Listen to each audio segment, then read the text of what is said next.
And good morning, everybody. It is episode 210. Good morning, Laura. That's crazy. Laura says, morning, guys. What do you mean you're not going to stay here that long? Because you have a dance weekend? Again, where's nice. that? Where's that commitment? Remember dedication, Laura. Yes. As we've said, probably, I don't know, 3,000 times on this show. At least. You can watch this show on many different devices. While you're dancing. While you're dancing, you could be watching it. Yes. Yeah, for sure. Pirouette your way into a Podlie podcast, my friends. So as we usually do, we will throw the topic out at the top of the show, then we'll talk about our weeks. But because it's Cliff's idea for the topic, Cliff, you tell us what the topic's going to be. Well, I thought we can talk about language. We use language obviously every day.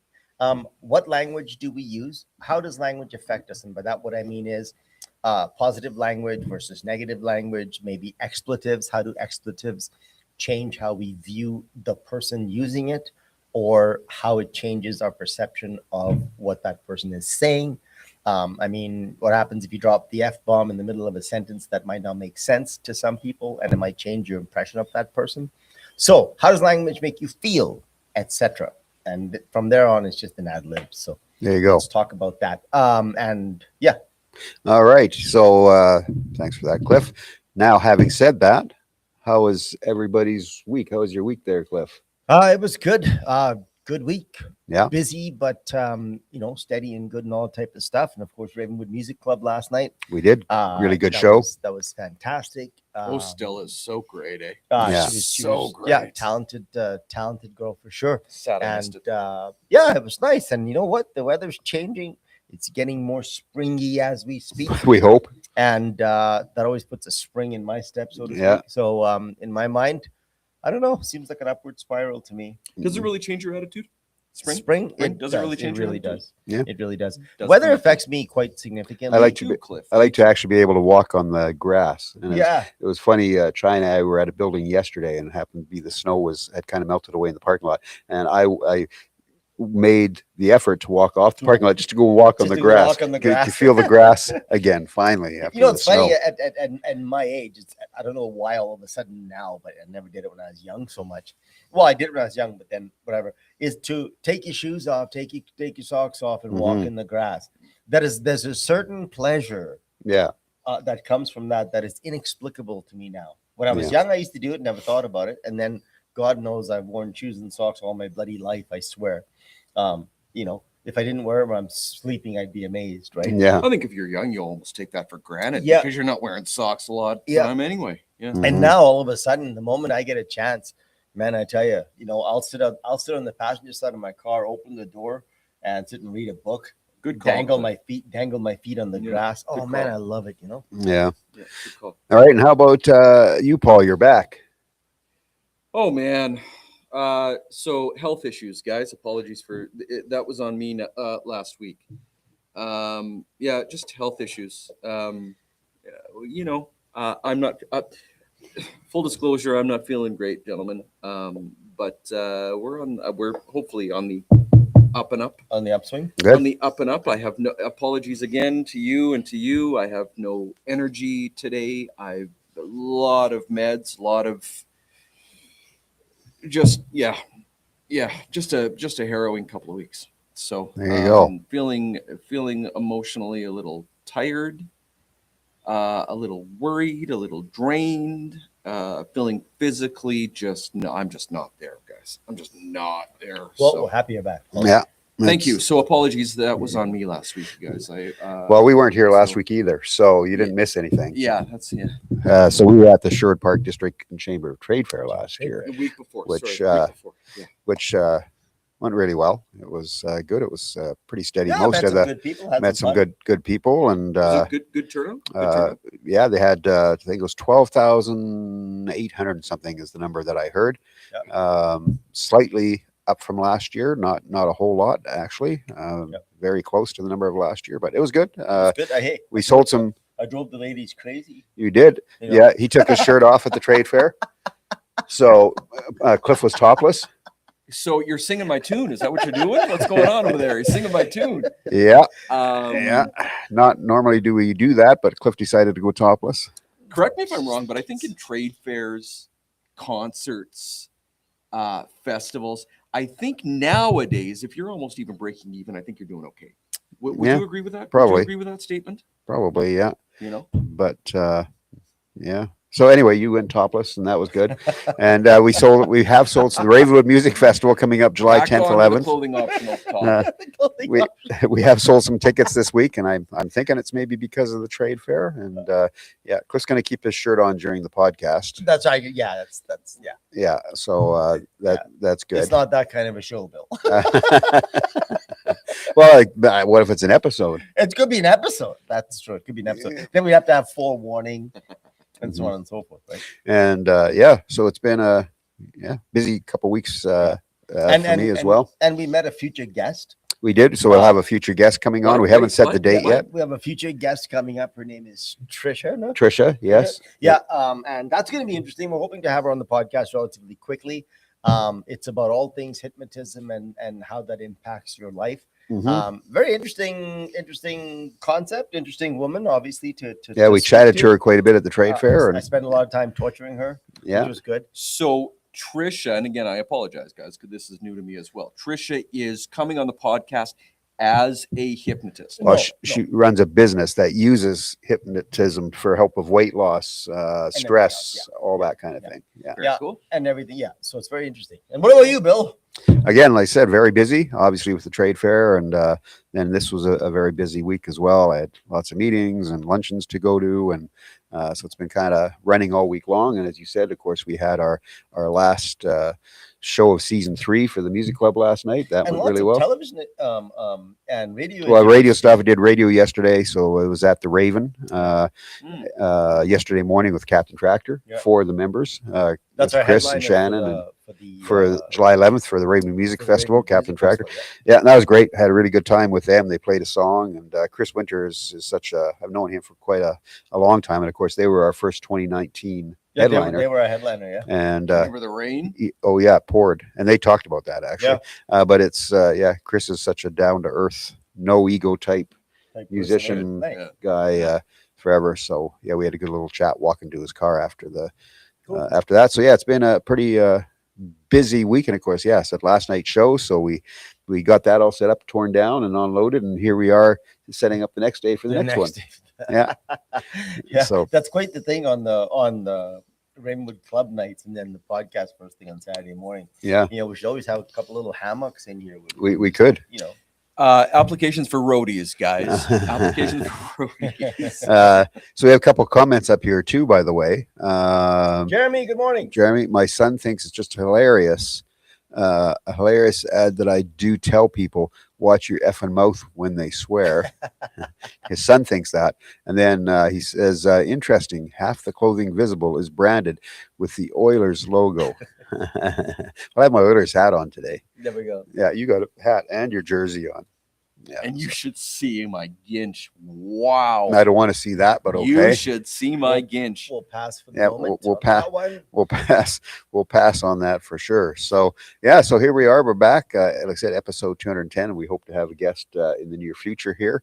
We'll have her on, and our manual labor show went really well with Nicole. Yeah, we had a lot of views after the fact as well on that, and we've gained some subscribers. So again, if you haven't subscribed, make sure you do that. Okay, so note to self: alcohol works. Alcohol definitely works.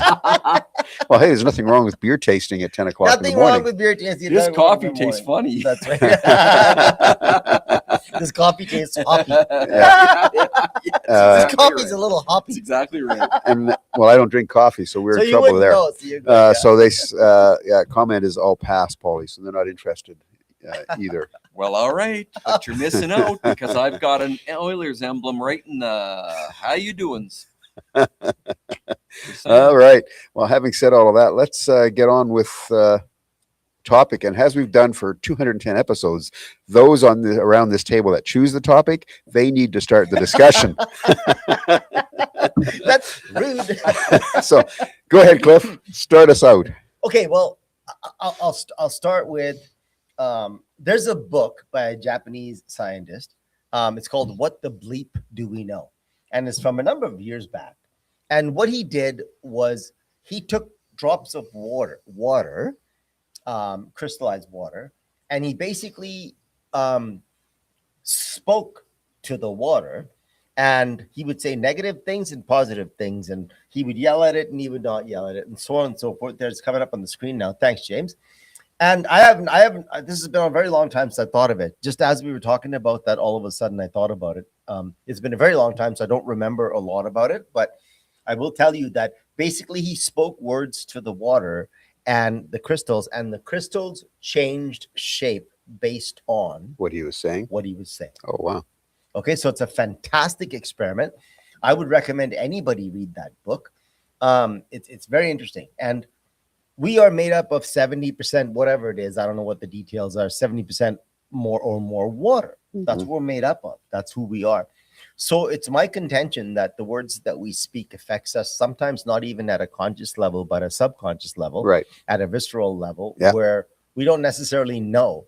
And I can go on with that in a little bit time as well. So my question and what I'd like to discuss is to see, how does language affect people, or how do we think language affects people? Be it our spouses, be it our children, be it whether we use expletives, whether we Workmates, swear a lot, etc. Yeah. workmates, whether we speak loud, whether we speak soft, whether we articulate properly, whether we're dramatic, whether we're not. There's a lot that we can unpack when it comes to language. Obviously, we're not going to unpack it all now, Mhm. but you guys might be interested in maybe having a discussion about Love it. Yeah. Good morning, Amy. Yeah, no, I think Morning, language, and it's interesting too, because having kind of been involved in the broadcast side and thing, for me, when you work with a lot of different people and or doing shows and doing Right. sound, Right. and language, obviously the language of music, but I'm putting sound into this as well, because as you talked about, what if you talk quietly? What if you talk way louder? What if you talk kind of middle of the road? Or it's the same thing when I do sound for a show, right? I never know what the artist is going to be like till I either do a sound check, or if they're going to come up to that mic and just be screaming, and the dB level is huge, or they're a quiet singer, and then I got to monitor the board the whole show, because I never know what they're going to be like, right? So for me, I don't know if I've been, sometimes I get affected, I think, by the loud talker kind of the person that comes into the real big boisterous, got to take over the room as soon as they walk in, right? With the big, huge voice. And is it an ego thing, or like, why do they do that? They think if I'm louder than everybody else, I get all the attention. They have to make themselves known. Yeah, they have to make themselves known, right? As compared to maybe if I talk like this for the whole podcast. Yeah. How does that work? Yeah. Right. Can I do that for the rest of this podcast? Are you guys okay with that? This is Yeah. What are you talking about? This is fascinating to me, because I've always had a very conscious approach to this. I've always been the shortest in my elementary, junior high, high school class. I've never been taken seriously by virtue of my stature. I was never the captain of my football team, let alone on the football team. I was, so I consciously always focused on my voice. Even before I got into broadcasting, I always focused on not necessarily the bravado to be a man, but the volume, absolutely, because I wanted in some form to be taken seriously. Yes, as a man, but also as a person. And I think voice has a lot to do with that. I've just been focused on my voice for probably three and a half decades, you guys. So this is because in my mind, it was kind of the only way I could be taken seriously. I have for lack of a better term, broken down body since birth, and I'm a short guy. I was never taken seriously. Now, it could have potentially been in my head, but how do I win over people? Well, I always thought that I could win over people with my voice. I wasn't the smartest. I couldn't win a debate. I couldn't. So I had to have that voice. That very sonorous that voice. Sonorous, that boom at the back of and I thought that could always win over people. Now, for the most part, I would hazard to say that it has. And that was my next question, Podlie. Has that been a positive experience for you? Do you think that has accomplished, in whatever measure, has that accomplished what you expected it to or wished it would? Cliff, 1000%. 1000%. Okay. 1000%. People take me seriously when I talk, which is fantastic, and I love it because I wouldn't know any other way to be taken. I'm not the funniest guy. I'm certainly not the smartest guy. Yeah, So but that can be said about Mhm. all of us, though, Paul. point Right? taken. Point taken. But I really wanted a strength. I really No, wanted a I am strength. I'm the smartest guy here, but You know, just kidding. By the way, So- well, far if you're from the it. smartest guy here, we in trouble. Okay, so I wouldn't mind exploring that if you don't mind. Absolutely. So I would consider the voice as being the the the outward whatever you call it, signal, indication, facade, whatever you want to call it, is the communication device, right? The voice is the communication device by which you transport your ideas and who you are Correct. to the rest of the world. Correct.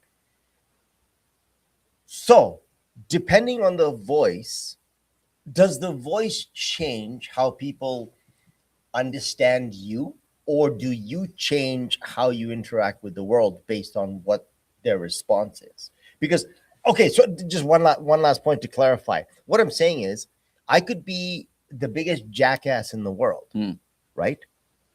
And I could have a voice that maybe projects something differently, or something different to that. Or I could be the best, most loving, most genius person in the world, and my voice could be something that people misinterpret Mhm. and don't pay attention, as you said, right? So I'm curious as to know, is there a congruity? Is there congruence with normal people, like most of us normal people? Is there congruence between what we're on the inside to what we're demonstrating with that facade of the voice, or anything else for that matter? Is that important?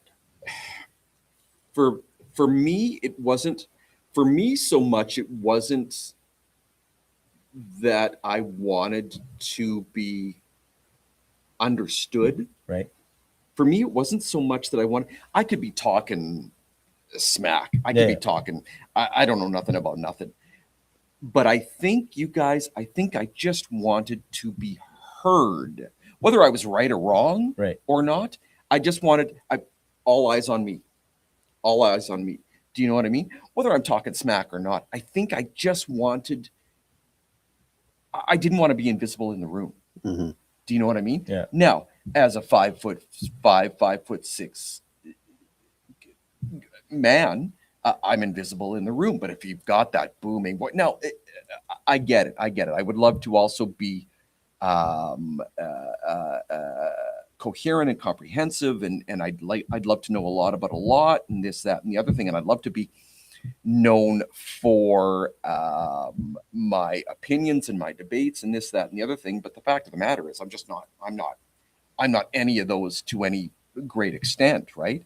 But people watch me because of my voice. Do you know what I mean? And I think that's what it is. That's where the attention comes from.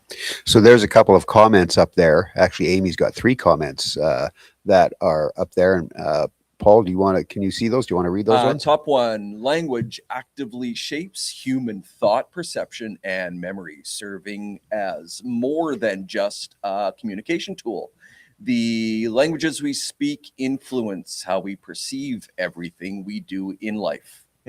Well said. And And agreed. she's got a second one there Agreed. as well. Language is powerful. It's also perceived, although Through body language. Through body language. Pardon me, Amy. Also perceived through body language, and it has a massive effect on people, whether the person you're communicating with tells you or they don't tell you. And the last one, actually, she says, Podlie, is actually really good as well. She says, if you want to be known for all of that, Paul, then only you can change that and how people perceive you. Cool. So 100%. out of curiosity, we talk about personality, we talk about language. What is, if you walk into a room, Cliff, and maybe there's somebody there who you haven't met before, you go and introduce yourself, and that person does happen to have a very quiet type voice. Now, does it perceive that maybe there's shyness there, or maybe it's just they have a very quiet voice? That's just the way. How do you react to that kind of a person? this sounds self-serving. I don't mean it to sound this way, but the truth of the matter is I actually adjust to the other person, right? Whom I'm speaking with. I'm always adjusting in that way, and it's just a normal thing. But to me, if a person is quiet and a little bit softer and whatnot, honestly, my perception of them is that they're confident, that they are okay with whatever anybody thinks of them, number one. And number two, it actually makes me lean in. You know, if you whisper, people lean in to say, pardon me. But if you yell, then they don't have to lean in. If you yell at them, they move back. If you whisper and talk softly, they move in. I would rather people move in. And this is coming from a guy who is known to be loud. I am not a soft person. I'm a very dramatic person. And I'm never soft for a reason or loud for a reason. I'm just in the moment. At least that's one of my things. So in my mind, if somebody is softer spoken, I'll stand closer to them. I want to listen to what they have to say. I will range my neck to try and understand them. As long as it's not a facade, as long as it's not a put on thing. One of the things that I find with language, language makes you transparent. The language you use, as far as I'm concerned, the language you use makes you transparent. So the louder and more boisterous you are, in my mind, perhaps that's shielding something on the inside. I would rather people just be. Right. Right. So this is my voice. And there will be times when I'm like boisterous and loud because I'm excited or enthusiastic about something. Or on the other hand, it might be that it's a thoughtful discussion. And now we're talking very logically and all that sort of stuff. So I don't know what the answer necessarily is, Bill. I think mostly I adapt to the person that I'm listening to. Yeah. And I'm hoping for something. I'm always hoping for a connection. That is my biggest goal in life, is to connect with another person. So I'm always looking for that connection. So if I can match or take the time to slow down and listen to a person, then, and I can talk, there's 3 methods of communication, right? Very, very quickly, 3 methods of communication, and you can actually match and you can learn. One is very visual, one is very auditory, and one is very kinesthetic, right? So, but I haven't thought about this stuff in years. There are people who are very kinesthetic people. They're feeling people. Right. Right. So they won't say it's cloudy out. Oh, look, it's cloudy out. No, They'll they say, will. oh man, look, hey, it's really quite cloudy out. Yeah, very gray. You know, because they feel it. Yeah. They feel it, right? And then you have the auditory people that are very kind of in between going, yeah, it's pretty cloudy out. And then you have the visual people and go, wow, look at that, man. Look at it, it's really cloudy out. It's really so there's many different ways of communicating. And I think that if you match that communication style with people, you have a better way. Because suppose you're a kinesthetic person, Bill, which I think you are in some ways. If I come in here and go, hey, how's it going, Bill? Blah, blah, blah, blah, blah, blah. Maybe you can adapt to my communication style. Maybe you can. Maybe you don't want to. But I know me, because I want to connect with you. I will slow down my visualness, and I will try and not match, not adapt, but try and understand and try and make that connection. Does that make sense? Yeah, that makes sense. Makes sense for sure. Yeah. You said, and I agree with you on this. You said communication is transparent. Yes. 100% agree with you. Now, where can we throw swearing and derogatory comments into that in reference to communication is transparent?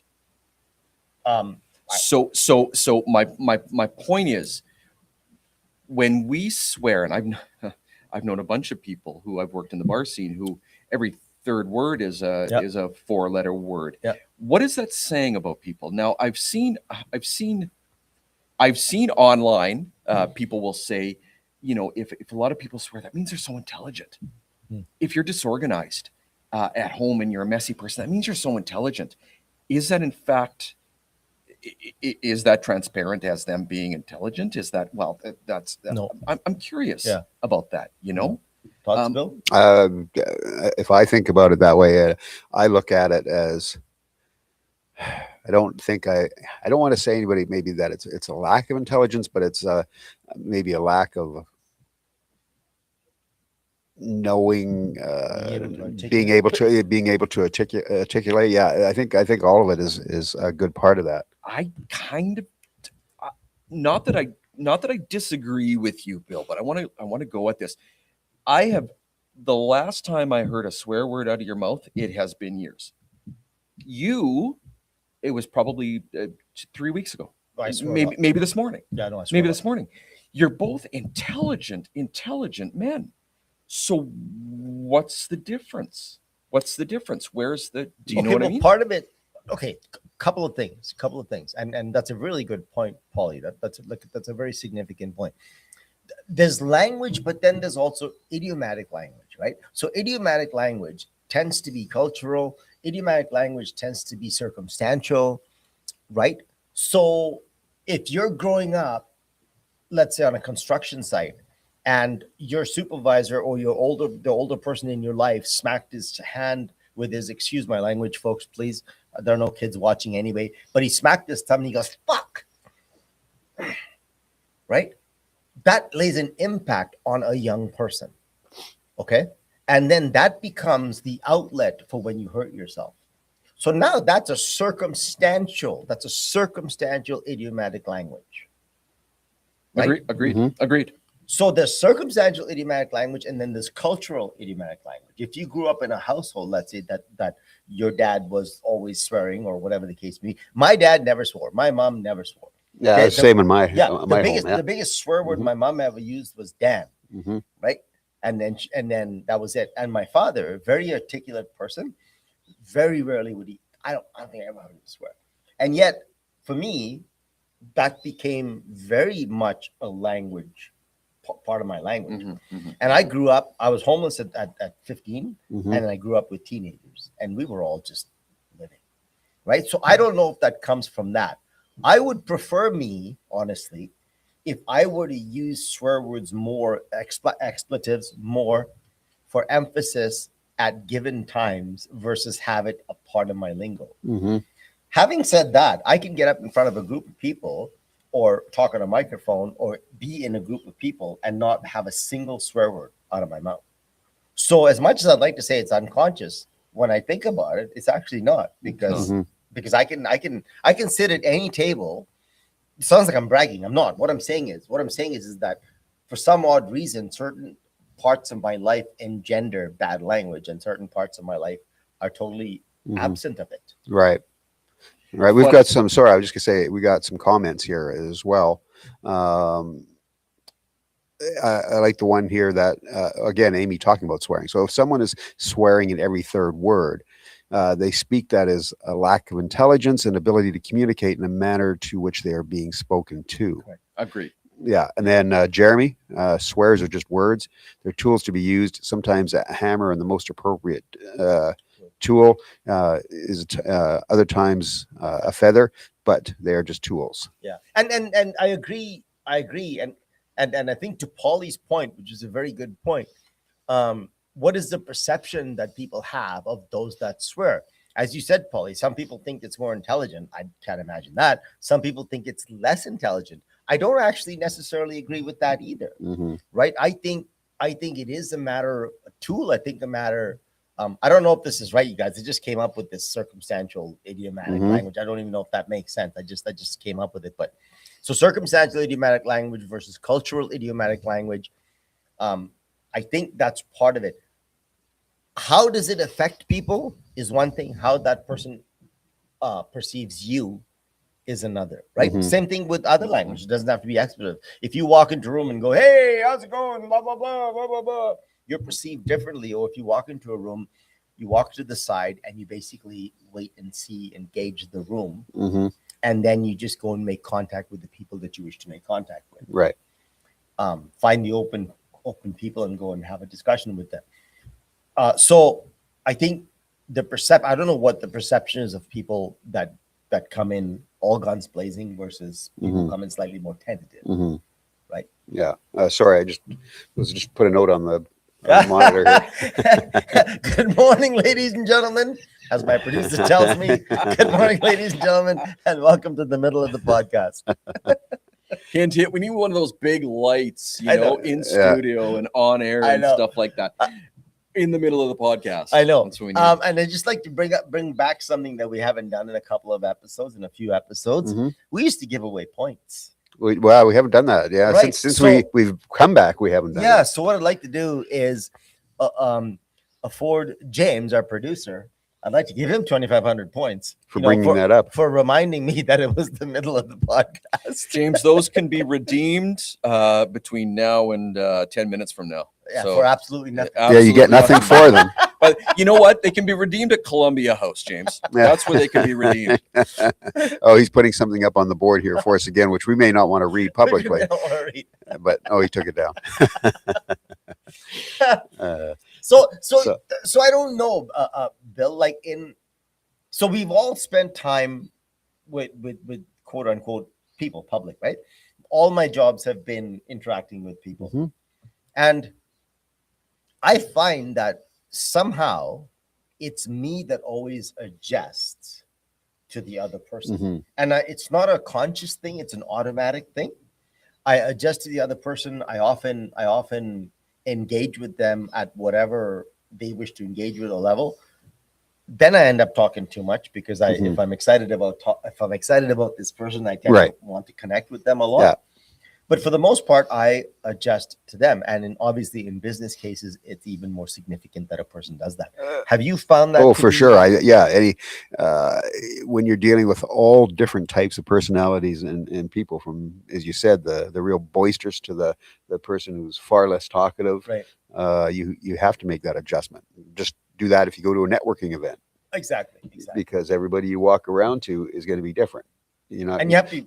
You got to be able to make that quick change to feel how you're going to handle that conversation, and what are you going to do to make that conversation worth it to everybody, right? Professionally, it has And- to be conscious. It has to be Yeah. conscious. As a radio guy, Yeah. I mean, I'm not talking on the radio saying, "Hey, we've got a collision, 4 people dead," and I mean, but I'm also going to come in Saturday morning and I'm going to say, "Hey guys, good to see you." This, that, and the other.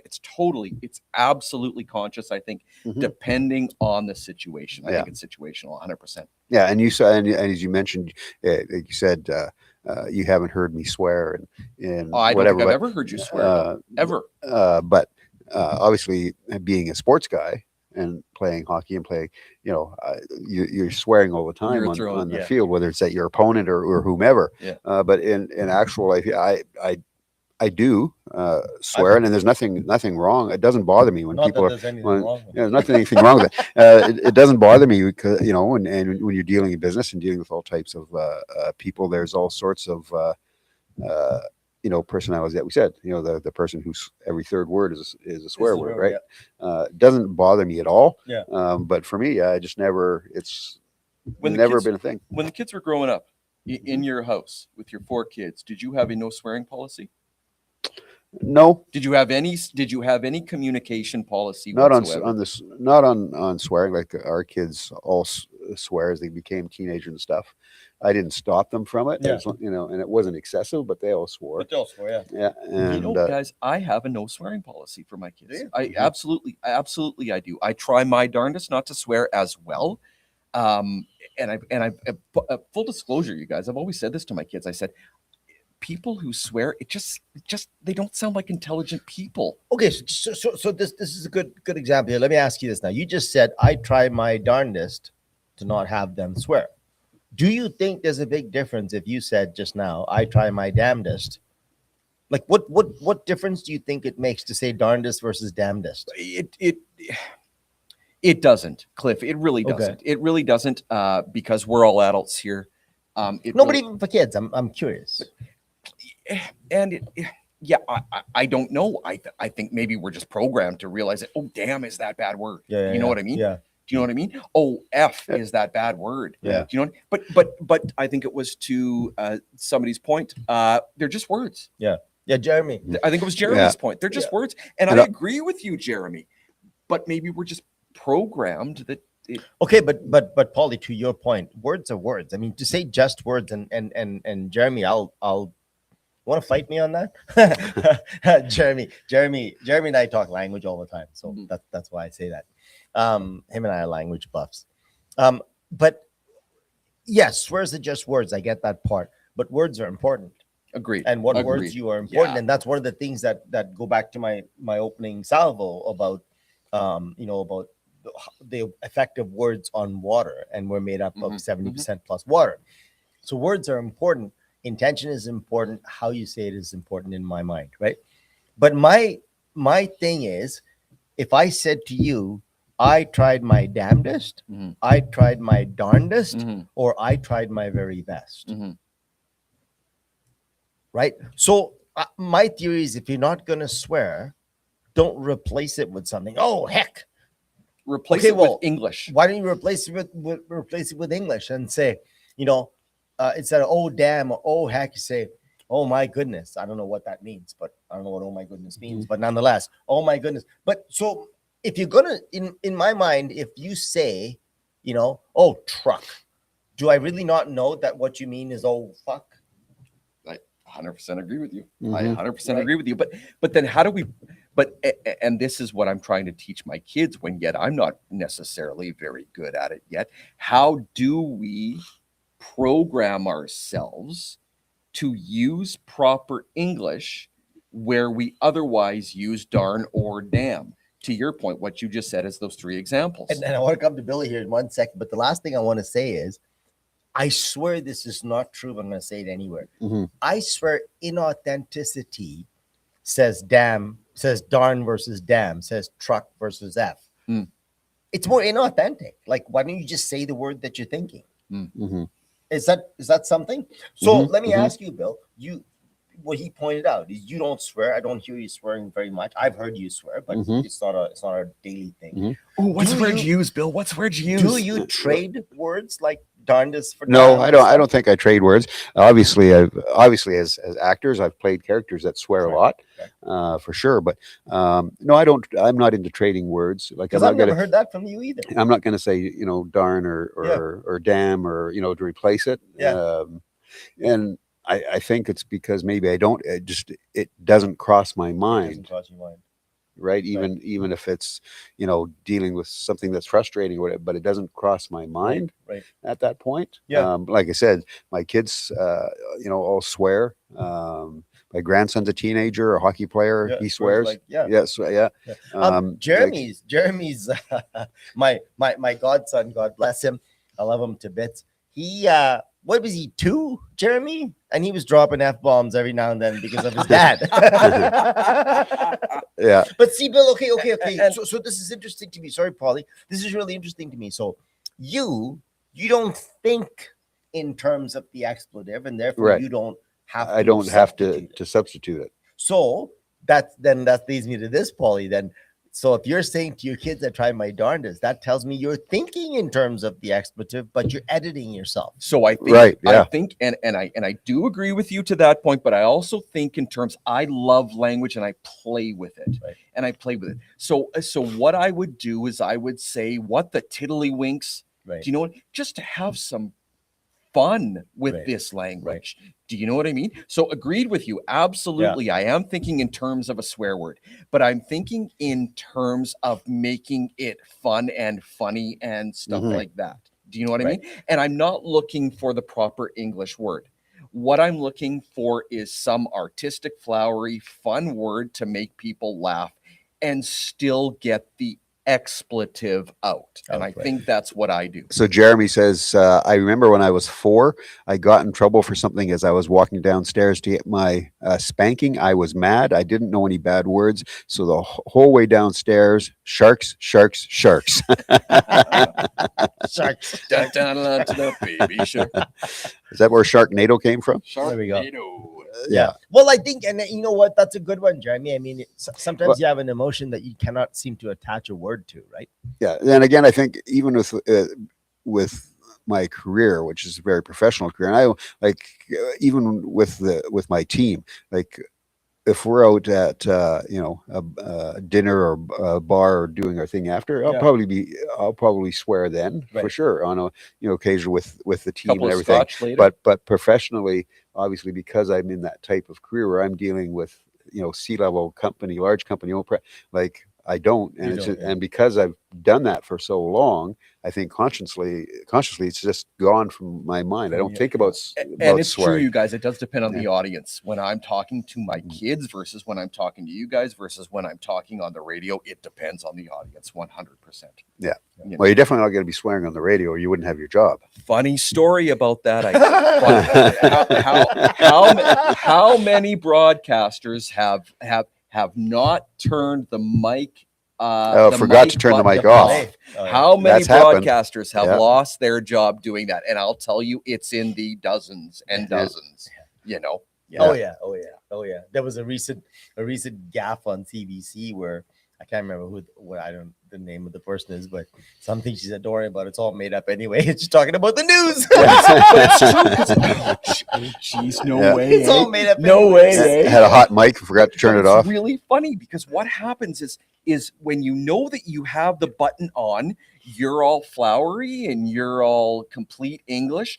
And then when you think that mic button is off, then you're real, baby. Yeah, Do you know yeah. what I mean? Yeah, you're yeah. real. So and it happens so flawlessly. So for those of you that watch the Podlie podcast, there's no on and off There's button nothing. That's on right. these, so Yeah. we can't do that. Brace yourselves, my we are friends. Brace WYSIWYG. yourselves. What you Yeah. see is what you get. That's right. Yeah. That's And I right. tell you what, I think I've dropped a couple of F-bombs over the Mhm. a number of episodes. I don't apologize for it. This is a free and That's why I keep getting the letters from the The letters. CRTC and everybody. It's our hate mail. That's what it It's our is. hate It's our hate mail. That's right. Hey, all Yeah. mail is good mail. All That's right. advertising is good advertising. Right. Yeah. But I've dropped a few F-bombs. I'm quite known. I'm actually known, and for good or bad. I am not a person that limits the swearing. Obviously, circumstance and people dependent, right? Yeah. I'm not going to walk into a Yeah. business. And like I said, it doesn't bother me at all. Like I'm not Yeah. going to walk up to somebody, don't do that, please. Yeah, I mean, It has no effect on me at all. And you know, Yeah. so it's not that I go into a room and go, oh my God, I got to step out of Bill- here because everybody's swearing. But Bill, I will tell you though that there are some people that I have been with, and I've had breakfast with. You've had breakfast? Okay. One in consider. I had lunch with a 25-year friend of mine. I could not believe the F-bombs that he was dropping at this public luncheon place where there's adults and kids running around. And I just don't ever want to talk to this gentleman ever in my, well, I use gentleman loosely, ever in my entire life, because it actually physically hurt me. Like, not physically, it actually bothered me. It really did. Every third word, you guys. So would it have made a difference if he was using the F-bomb to say, one of the shows from Battlestar Galactica from the early 2000s, they started saying frack. Right? Yeah. What the frack? Yeah. Would that make a difference to you? I think it would have made a difference. Yeah, okay, so replacing it. Yeah. I think Now, was it replacing bothering would you have- mainly because it was a family orientated restaurant or whatever that you're in, and he's dropping the F-bomb every 3 words? And this is where I struggle or- with that. It bothers me because it's a swear word, but to Jeremy's point, it's just words. Yeah. It's just words. So I can't. I don't know, you guys. I don't. Okay, so can I wade into a maybe a controversial question? Go. 3, 2, 1. What about men Go. versus women? With swearing? Men swearing versus women swearing. If a really nice, what we call the fairer sex, for good or bad, please don't hurt me. We call women the fairer sex. Did you hear that, Amy? I have maintained Amy, Cliff's phone number is. that. I have maintained that the women are the fairer sex, for good or bad. Please don't get at me for that. But what about if a woman swears at you? What about if a woman in conversation uses a lot of expletives? Not for emphasis and not for all of a sudden in a moment or Just in just in conversation. general conversation, like maybe I do sometimes. Again, for me, I'm going to be honest. I've been in rooms with the females who do that, Yeah. and even when it doesn't bother me. No, I don't look at it as, well, you're female, you shouldn't be swearing. You're like, I don't look at it Yeah. that way. Like if that's the way they're talking, and if it is part of the general conversation, and that's just it doesn't again push me back and go, oh my gosh, Yeah. you're a lady, why are you speaking like that? Right. Cool. What about you, Paulie? Bothers the HE double hockey sticks out of me. Actually really does. It really does. Really Yeah. good, Yeah. And again, you guys, I get your point. It's just words, but it really does bother me. I don't know why. And again, it's maybe because I'm pre-programmed to think the fairer sex is indeed the fairer sex, and cross your legs and wear your skirt to your this kind of ankles. And that's not how I feel, guys, but it really does bother. So then the question being is, so you've got this no swear policy with your kids. Yes. So have you caught them swearing? And if they do swear, now do you think that your boys playing hockey are not swearing on the ice? I knew you were going to go with this because you made the hockey comment earlier, and I don't think they have. I could very well be wrong. See, I would have a hard time believing that. But Bill, they've told me about teammates that have been on the bench that have been swearing upside and down the others, and their coach calling them on it. Now, I've always taught my kids to be leaders and be good examples and yada, yada, yada. So I got to be, I don't know, I could be wrong, but I really don't think my kids have sworn on they've been cross-checked, they've been head-butted, they've been almost bit on the ice, but I don't think that they have retaliated with a swear. And you know what? I will double down by asking them this afternoon. But I really don't think so. Just curious. Like I said, when I watched I like that my grandson Beckett's now he's U18, so it's full contact hockey, full out, and I watch because quite often I don't sit in the stands when I watch this game. I actually stand down by the glass. And I've seen the kids come up against the boards. So you get close to a lot of fights and things can happen. And you can hear everything, so it's there. Jeremy has a really good comment here as well. Words have power. Maybe not just words, but swears are words. Words are tools, and in capital letters, some tools are wrong for the job. Yeah, very good, very succinct and good point. Correct, Jeremy. I'm glad I taught you that. Just takes all the credit here. You read it in the liner notes, Jeremy. That was in his notebook. Quote from Cliff. You forgot to put that in there, Jeremy. Jeremy, stop writing Cliff's scripts, please. Thank you. Yeah, I could tease Jeremy about it because him and I love words. Yeah. We talk about language all the time, so I could tease him about this stuff. By the way, Laura, we're scripted. Unscripted. But what are your thoughts if you go to have a conversation with a female and every third word is she's dropping the F-bomb and swearing? And it doesn't bother me I'm with you, Bill. It doesn't bother me.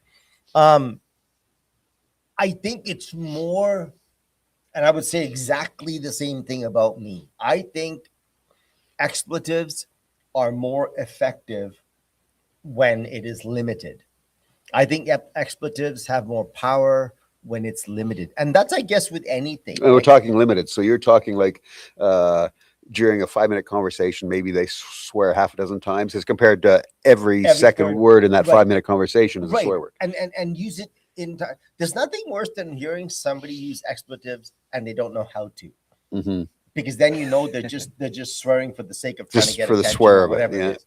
Right? That's very annoying to me. Yeah. But if you are speaking and you're very clearly articulate and all the wonderful stuff that I like, but you have it's peppered with certain swear words, right? I actually find it somewhat, I don't know if I should say this, but I actually find it somewhat cool when I hear a woman who is speaking and is maybe articulate and all that type of stuff, and she says, but God damn it, when I was talking to this person and blah blah blah.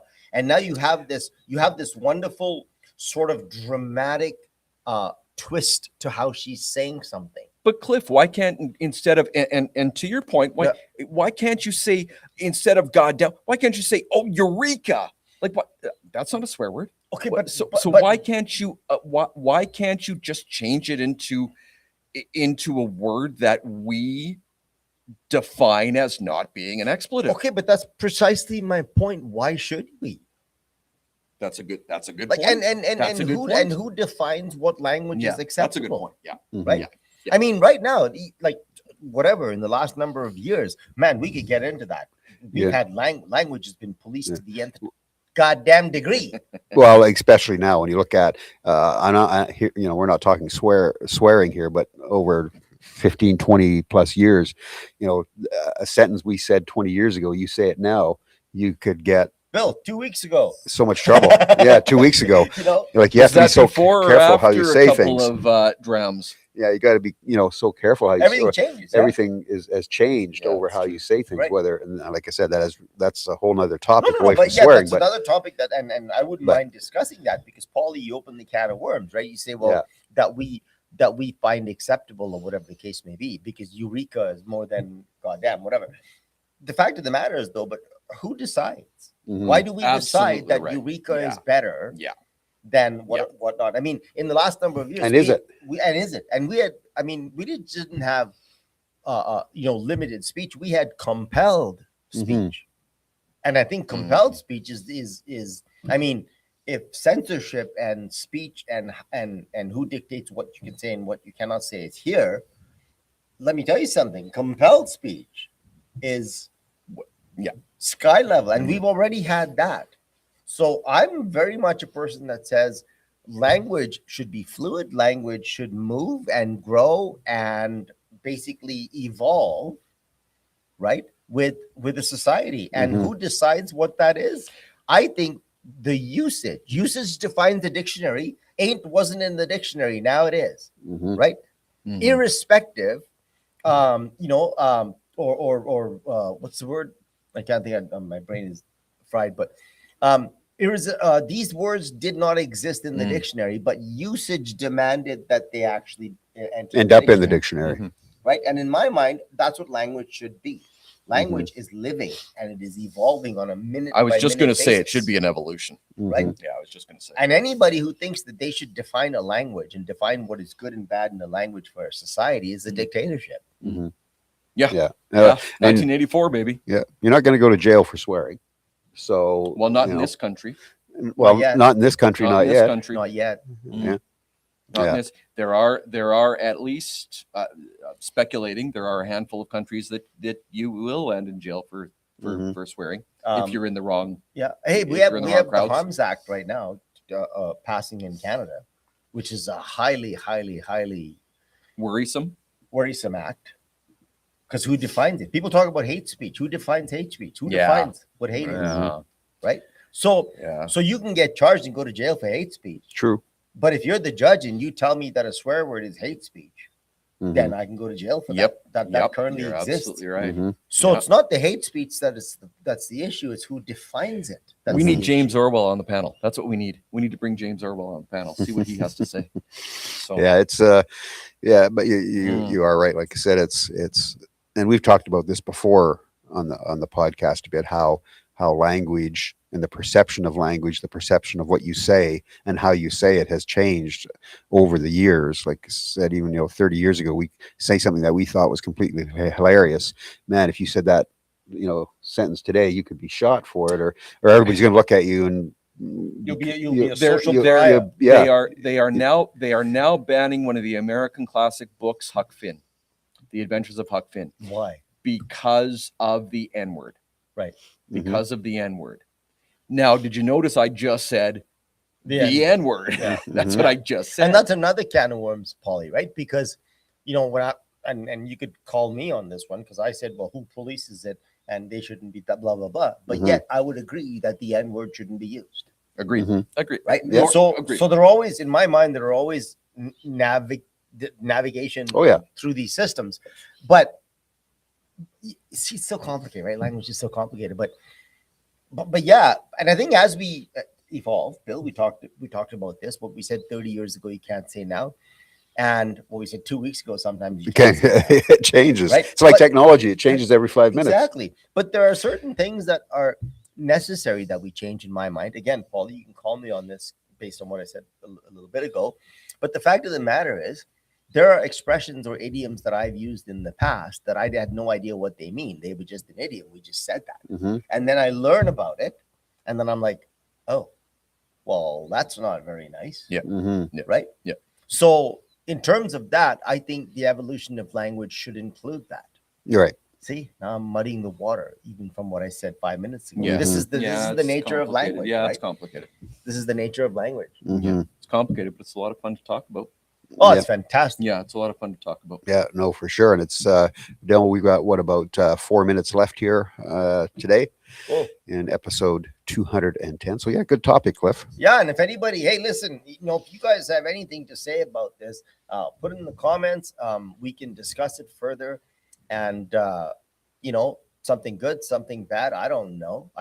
This Let me ask you guys something. Sorry, Cliff, to interrupt. I'm sorry, guys. Sorry to interrupt. No Cliff. But worries. this just came to me 1 second about. What about people who have 4-letter words tattooed on their bodies? That's a great question. This Paul. just came to me. Yeah, it's a great question. I mean, that's communication. Well, it's communication for me. I guess it's an expression of communication. It's an expression of their. I have tattoos. You have tattoos. Their artwork. Again, does that bother me? Honestly, it's their body. They made that decision within to how they want to express themselves. What do you think they're trying to say, Bill? What do you think they're trying to say by having a 4-letter word that we as a society have deemed a swear word, Mhm. very visible across their neck? I mean, what Our producer says it communicates to me that I don't want to hang out with this person. Yeah. I mean, you're not wrong. Okay, but I got a fantastic example for you, and this is a real life example. I really know this dude. He's got the knuckle tattoos. Yep.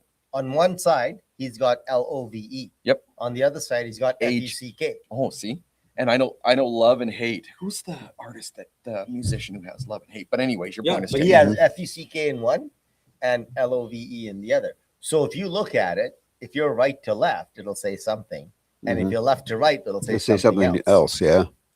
Okay. Very interesting. So, do you want to hang out with him, James? James, you know what that is? That may not be expression. That's art, James. That's what that is. That's so art. funny. Before I finished the sentence, I heard back there. No. And my kids, like my daughter has her knuckles tattooed. Yeah. She's the one who was the OR nurse with different, and she has different words on hers as well. Okay. And that's just her way of expressing it and what she likes. Yeah. Yeah. And and Paulie, just a side tack on tattoos. I always tell people, and I'm going to stop doing that. I always tell people that I don't have any tattoos. They say, you don't have any tattoos. I'm like, no. And I always say, well, I've never had anything in my mind that I think is significant enough to tattoo on my skin. That's meaningful enough, not significant, meaningful enough. I'm always after meaning, right? That's why my favorite book is Viktor Frankl's Man's Search for Meaning. So I'm always after meaning. And it's funny because I talked to a lot of people and they go, just do this. And then I had a tattoo artist who was going to tattoo, but they have to tattoo themselves. They have to have a tattoo in order to do it. And she had the logo of the company she just got a job with tattooed on her ass. That I wouldn't do on her gluteus. That's not significant. That's not meaningful. That's like putting your boyfriend's name or girlfriend, and then you break up with them 3 weeks later. Now you got this name on your. So my point was, Paulie, the people that put something on their fingers like FUCK, whatever, it might not be as significant of an expression as you think. It might be just, I want a tattoo. What should I get? Oh, okay, do this. You never know. The drunken tattoo. Right? We got to wrap it up here real quick, but as we hit that keep on time. going with this. I love the topic. It's so wide, right? Yeah. Anyway, to the folks that stopped by this morning, thank you very much. I will not obviously speak for the three of us when I tell you we really appreciate you spending your time with us. And do come back on the Saturday. And of course, if you like the podcast, share it. If you don't like it, you can share it too. And if you're not subscribed and you're watching this later, please do subscribe. And we'd love to have you come back and see us. For sure. And again, as Cliff alludes to, make sure you do subscribe to the YouTube channel and also click the notification bell. Our subscribership has started to increase, which is good. So get all your friends, family, everybody, workmates, everybody know to subscribe to the Podlie podcast. It's been great. We go ahead, Paul. Sorry, if I may say, entering playoffs, go Oilers. Go Oilers. Playoffs start on Monday. We'll be back next week for episode 211. Have a great week, everybody. Stay happy.